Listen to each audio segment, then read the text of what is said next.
രാജ്യസഭാ സ്ഥാനാർത്ഥിയായി പി സുനീറിനെ നിശ്ചയിച്ചതിനെ ചൊല്ലി CPI സംസ്ഥാന കൗൺസിലിൽ വാദപ്രതിവാദങ്ങൾ. പി സുനീറിനെ രാജ്യസഭാ അംഗമായി നിശ്ചയിച്ച സംസ്ഥാന എക്സിക്യൂട്ടീവ് തീരുമാനത്തെ എതിർത്ത മുൻമന്ത്രി VS സുനിൽകുമാർ, ചെറുപ്പക്കാരനായ സുനീറിന് ഇനിയും അവസരമുണ്ടല്ലോ എന്ന സുനിൽകുമാറിന്റെ വാദത്തെ പരിഹസിച്ച AIYF സംസ്ഥാന പ്രസിഡന്റ് N അരുൺ, 40 വയസ്സിന് മുൻപ് MLAയും 50 വയസ്സിന് മുൻപ് മന്ത്രിയുമായ ആളാണോ ഇത് പറയുന്നതെന്നായിരുന്നു പരിഹാസം.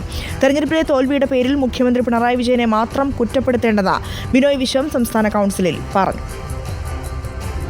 തെരഞ്ഞെടുപ്പ് ഫലം അവലോകനം ചെയ്യാൻ ചേർന്ന സംസ്ഥാന കൗൺസിൽ യോഗത്തിലാണ് രാജ്യസഭാ സ്ഥാനാർത്ഥി നിർണയത്തിൽ വാദപ്രതിവാദത്തിന് കാരണമായത്. ചർച്ചയിൽ പങ്കെടുത്ത നല്ലൊരു വിഭാഗം പ്രകാശ് ബാബുവിനെ തടഞ്ഞ് സുനീറിനെ രാജ്യസഭാംഗമായി തെരഞ്ഞെടുത്തതിനെ വിമർശിച്ചു. മുൻ മന്ത്രി VS സുനിൽകുമാറാണ് ശക്തമായ ഭാഷയിൽ വിമർശനം ഉന്നയിച്ചത്. സുനീറിനെയല്ല രാജ്യസഭയിലേക്ക് അയക്കേണ്ടിയിരുന്നത് എന്ന് വാദിച്ച സുനിൽകുമാർ, മുതിർന്ന നേതാവിനെ തന്നെയായിരുന്നു രാജ്യസഭയിലേക്ക് അയക്കേണ്ടത് എന്നും അഭിപ്രായപ്പെട്ടു. പി സുനീർ ചെറുപ്പക്കാരനാണെന്നും രാജ്യസഭയിലേക്ക് പോകാൻ ഇനിയും സമയമുണ്ടായിരുന്നല്ലോ എന്നും സുനിൽകുമാർ ചൂണ്ടിക്കാട്ടി. പഴയ കാനം പക്ഷത്തു നിന്ന് അതിന് തിരിച്ചടി വന്നു. AIYF സംസ്ഥാന പ്രസിഡന്റ് N അരുണാണ് സുനിലിന് മറുപടി പറഞ്ഞത്.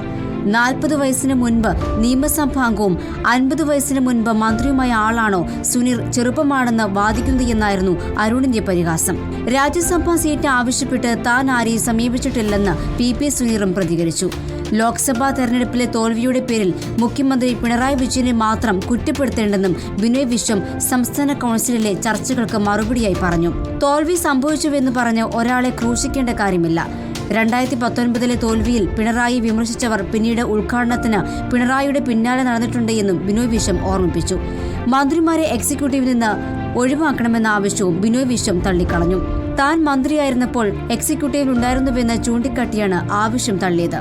റിപ്പോർട്ട് തിരുവനന്തപുരം.